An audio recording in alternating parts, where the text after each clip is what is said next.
For every story, each actor has a role. They must fulfill that role so that the story can reach a conclusion. But what happens when that role is stolen? Without a role in a story, you are nothing. A mere, nameless, void enigma. The Flames of Heart is a saga crafted by the overseer of the Fracidus, Cristoforo, and it's the same story that has the ability to rewrite reality. As scary as that concept is, he has rules that he must follow. Rover, Cartethyia, Lupa, and Mia find themselves as actors in this story, and the puppet master behind the Thernodian's control orchestrated this story to fit his whims. So warrior, it's just as easy as beating the bad guys and saving the day, right? There's more at stake than that, Lupa. 3 days. This is the timeline set forth by Cristoforo to conclude the events of the Agon and bring forth the swallowing of Septimont by using the dark tide as a catalyst to make this happen. In order to execute this plan, the story must reach its climax, and every story needs a protagonist. A perfect gladiator with the power to win the Agon and gain access to the forbidden area that holds a special something. The Champion's Hub.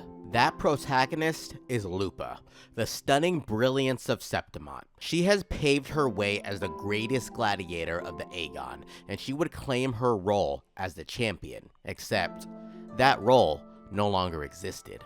Just as Lupa had the role of the protagonist of the story, she actually inherited this role from that of Mia, the original winner of the Agon. Mia, an enigmatic gladiator that is only remembered by few. She fought hard and claimed the victory in the Agon thanks to pure preservation.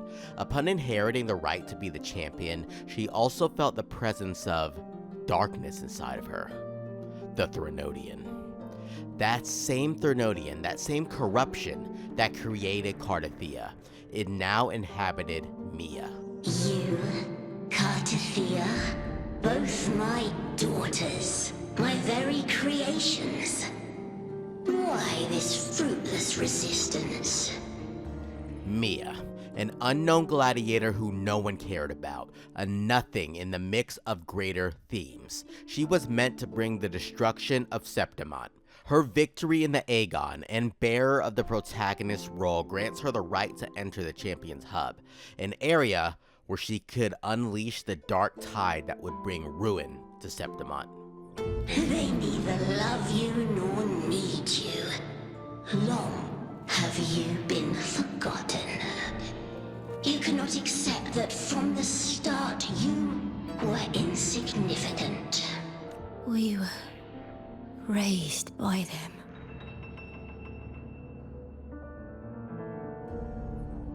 You will never understand. I don't need this victory. Better to die than to be a puppet. Death does not scare me.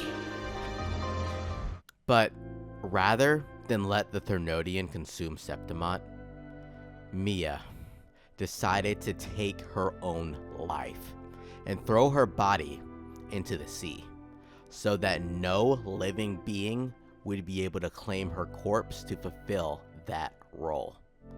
She gave up her life to save a city that did not care for her, to save the people who despised her, to save the ones that she loved, despite being insignificant in all of their eyes. With Mia's death and her role forfeited, access to the Champion's Hub was forbidden, so a new champion needed to be molded, and that person was Lupa. Julia, leader of the Silvas, bought Lupa, trained Lupa, and molded her to be that champion to inherit the role of the story. And Lupa, she delivered. Except she decided that the Silvas were not to be trusted. Nonetheless, Lupa's role was achieved as the protagonist, only for it to be stolen. Upon winning the Agon, upon entering the hub, Lupa's role was taken over by the Thernodian, and the one to steal her role was Mia. But how? isn't Mia already dead? Julia, an accomplice of Cristoforo. She and the Silvas schemed with the Fracidus for years. She was assigned to fish out Mia's corpse from the sea. Upon finding that body and delivering it to Cristoforo, he experimented, desecrated, and created an abomination in wake of Mia. They repurposed a gladiator into a monster for the sake of stealing Lupa's role and casting Septimon into the Dark Tide. With Lupa's role stolen, she became a shell of her previous self. She didn't know her name, she didn't know her purpose. She could only wander through Septimon after the Dark Tide and see the destruction that was caused. The destruction that she caused. She would die here, as the Thernoidian had won, and the Dark Tide settles over Septimon. Cristoforo, the Fracidus, they've won, and Septimon is ruined. I'm sorry, Cartethyia. You saved me. But I can't help you in return.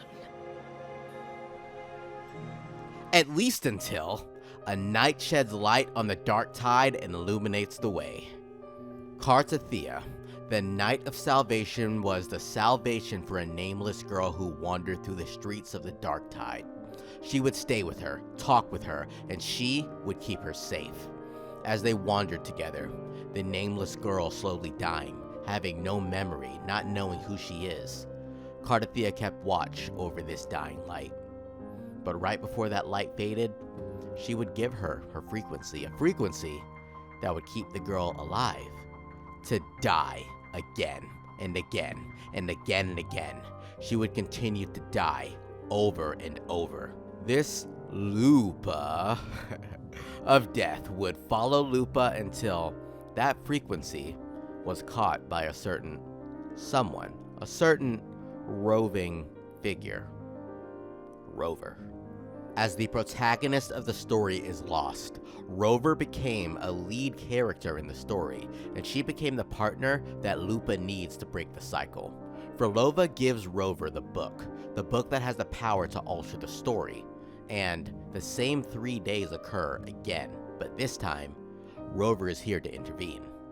As the duo make it to the hub that hosts the champions, Mia's presence again tries to inherit and steals Lupa's role. Lupa loses control of her body and casts her spear into the hub, letting loose the Thernoidian to seize control over Lupa. However, this time, Rover stops the manipulation. Lupa's role in this story isn't yours! She assigns Lupa as the protagonist and casts her into the story. Tell me what I need to do. Read the script. Adapt as required. I believe in you, warrior. Lupa threads through the story as all of her memories return. Her time with Cartethyia, the thousands of loops where she perished. She remembers it all, and there is one target for her to hunt, and that is Mia, or rather, the Thernoidian that controls Mia's corpse. As she journeys through the underground labyrinth, she learns about Mia's past, her sacrifice, and her continued torment, even after her death. Her soul lives on, tormented in the Thernoidian, as a puppet to trigger a calamity. Her resolve burns hotter than any fire she could emit, as she faces the abomination, the hideous, altered, and tragic form of Mia. Merely a decapitated head atop a creature of pure malice. The duel began. Lupa versus Mia. Gladiator versus gladiator. Protagonist versus protagonist. The gladiator who won the Agon, but gave up her role to save her people, versus the gladiator whose role was stolen and given back to her. Mia was fighting because the Thernoidian willed her to, but Lupa was fighting to save not only Rover, Cartethyia, and herself, but Mia. The final blow was struck, and Lupa, the queen gladiator, has completed her hunt, and she was victorious. With the deadlock broken and the cycle finally undone, Lupa, Rover, and Cartethyia were finally able to break free from the story. But Cartethyia set forth to punish the ones who caused this disaster.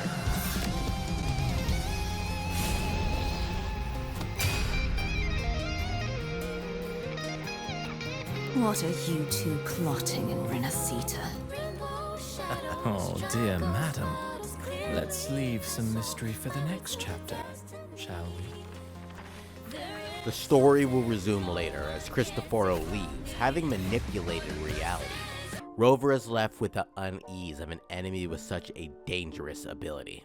And if someone like him can write entire tragedies into reality, then who's really in control of this story? Because it surely isn't us. Overall, the 2.4 story quest Shadows of Glory and Flames of Heart was average. My retelling and summaries was not the same experience that I had experiencing this story. Focusing on this part, the Flame of Shadows, it was utterly disappointing for Mia's death to be brought forth in normal dialogue. That whole scene with Mia and the Thernodian talking to each other, that happened after we learned that she killed herself and threw herself into the sea. Even the images Lupa walks through time seeing this event, that happens way after. The climactic scenes were amazing and very well done, and the best part about it is that the whole story took only about an hour and a half, but the whole point of this story was Mia, and we hear about her death like this. I've already pulled that body from the sea. They spent hours building mystery only to drop the truth like a bad echo. No wait, no drama. Just, oh, she's dead! Anyway, Wuthering has such potential to have a great story, but while it was overall still fun to go through, I will admit, I wish it was done better. I wish the story went exactly as I explained it here, because that would have been a much better presentation. What do you all think though? I love the focus on Lupa as a character and her role as a gladiator, and the setup for future events, especially Scar being at a prison. Yeah, things are about to go crazy. Go ahead and comment down below your impressions of the story. Make sure to like the video and subscribe, and thanks so much for watching. Until next time, Enigma out.